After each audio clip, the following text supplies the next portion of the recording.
Okay, so let's talk about the results from yesterday, some of those fights. Excellent fights, by the way. I think that card did not disappoint. So let me only talk about the ones where I saw as opposed to the ones where I didn't see.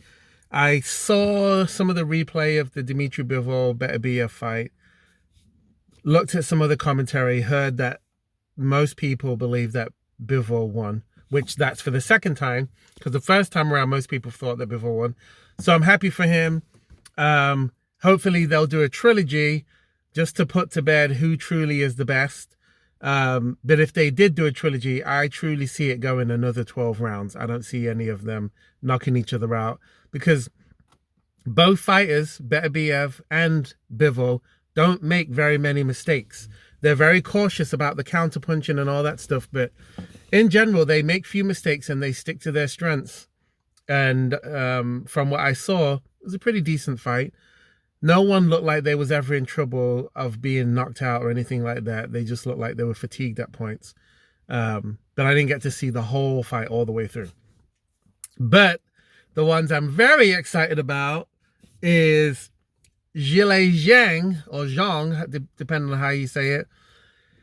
He lost in the 5th round to Ajit Caballo, which I've always had Ajit, since I've been watching some of his fights, on quite a high pedestal. And the reason being is because he is a master at body shots. And when you're his height, I believe he's 6'2", compared to the other guys who are 6'9", like Tyson Fury, 6'6", like Zhilei Zhang, 6'7", like Deontay Wilder, so on and so forth, you can't always go for the head. And he is master. He has mastered the art of body shots. He dropped Mark Bakole, however you say his name, huge, scary looking guys, eyes like this. He's got them eyebrows that go like that. Scary looking guy. Turned him into a little pussycat. Turned that lion into a little baby pussycat by body shot. Bam! Bang! Back he go. Body shot, go for the head. Head, body shot, body shot. He'd focus on it. And by the time it gets to the 4th, 5th, 6th round, those guys are worn out. I believe he also beat Sanchez with the body shot. And then Zhilei Zhang, who in his whole professional career has never been stopped, was stopped with the body shot.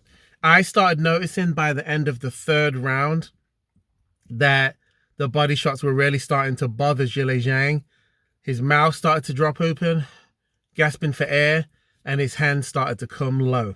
So even if the body shots didn't take him out, he was then leaving himself open up top, because the body shots had been drawing it out of him and he'd started hanging his hands low. Here's the interesting part though. Everyone Zhang fights, he basically puts them on the ground. So the same thing happened with Caballo as happened with Joe Parker. Zhang hits him with a shot, bang, drops him. Now, it didn't look like it hurt him too much because he got right back up and went right back to what he was doing. And then he finally ended up stopping Zhang. So Zhang, I think, went for broke, tried to get him out of there. It didn't hurt Ajit too much. And then the body shots took its toll, took him out. So Zhang could always win. He's got such power. He is a good boxer. But I feel like he got his opportunity to fight the top guys late in the game. If he would have been fighting these guys at 32, 33, up to about 35, I believe he would have been heavyweight champion or had one of the belts at some point. But since he's 41, everyone knows his gas tank's not the best, and they kind of just stay out of his way until they can see that his punches are having less effect. Albeit, he can still knock you out at the end of the fight. That is true. Okay, so now for the co-main event, which was supposed to be Joseph Parker versus Daniel Dubois, but it ended up being Joseph Parker versus Mark Bakole. So, there's a little, how am I going to say it? There is what I would say an asterisk by this win. Why do I say that? Because I would have had Joseph Parker probably winning anyway, because he came in big, 267, bigger than before when he fought Wilder and the other guy. excuse me, and strong, and he was looking sharp. And if you're 267, you can knock anybody out. It's, as they say, it's heavyweight boxing. It's not like all the other ones where, was it Victor? Not Ortiz. Dang, what's the other guy's name? The guy who fought the other dude who fought Terence Crawford. You never were suspicious that there was going to be any kind of knockout. When Shakur Stevenson fought, you never really was scared thinking, oh, there's going to be a big knockout. Yeah, he dropped the guy with body shots and he outclassed the guy. But it's not like the heavyweights where one big shot just changes the whole game. Well, Mark Bakole came in at 310. Straight off of the plane. I think he flew in at 2 a.m. in the morning. He even said he was like sleeping in the changing room at one point. So had he been training, had he been boxing? Yeah, probably getting ready for FA or Jogba, but he probably hadn't cranked it up yet.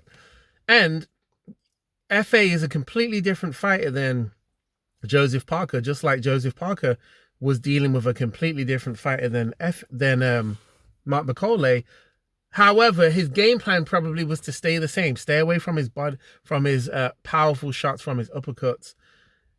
Punch and move. And he did that. And actually, instead of letting Bakole just push him back, many times he met force with force, which I was impressed with. Because he was able to basically put the smackdown on Mark Bakole to keep him honest. So he couldn't just walk him down. Now, Mark Bakole, he's got fast hands. You can see it, but you could tell. I mean, he wasn't in shape. When you fly, and if you haven't flown much, you don't understand this. It dehydrates you. It takes a couple of days to get back to normal. So when you fly, most of the time, if you're going to a different country to fight, you get there almost a week early just to adjust to the climate, adjust to the altitude, and get your bearings back. You don't come in just a few hours before you're going to fight. So it was a bad idea from that sense. I do not agree with Eddie Hearn saying he should have never taken the fight, because that dude's from the Congo and he just made $2 or $3 million in 5 minutes. Spoiler alert, Joseph Parker whacked him in the face, bang, and it was flush.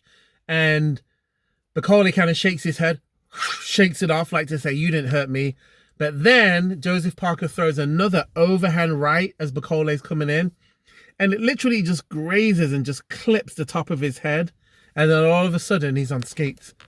Boom, falls down like a giant, hitting the ground. And he got up at about the 8 count, but his corner told them to stop the fight. So, stop the fight so he didn't get too hurt. That's one thing. Also stop the fight because dude had already made $3 million. That's an easy 3 mil in 5 minutes. And 4, he can come back to fight another day. So all of you out there that's like, oh man, he ruined his career. Now he can't come back. Blah, blah, blah. All the nonsense. It's stupid. It's not true. Is it smart to take last minute fights all the time? Absolutely not. But can he go in there and smash someone like Joe Joyce? Yes. Can he go in there, smash a Deontay Wilder? Yes. Can he go in there and give Tyson Fury trouble just because of his style? Yes. He can still do it. And bear in mind, Joseph Parker lost to AJ on points. Then he also has lost to Dillian White. And then he also got smashed to bits. His face was all deformed against Joe Joyce. And guess what? He's made one of the biggest comebacks in boxing history, and his resume is stellar. So don't tell me that you can't come back from losing a fight. You can. Mark Bacole's young, and he's still a hot commodity, and he's still got like a 3-fight deal with seasoned Saudi Arabia stuff. So we're going to see him fight again. We're going to see him in better fights, but he'll be in better shape and he'll be ready to go the next time. Now let's see Joseph Parker versus Usyk or Joseph Parker versus Daniel Dubois. I wouldn't even mind seeing him fight AJ again or seeing him have a rematch against White, but there's no incentive for him to fight White because White's been out of the picture for a while. So Let me know what you think anyway. Which fight did you think was the best? I felt like the Zhile Zhang fight probably stole the show for me personally.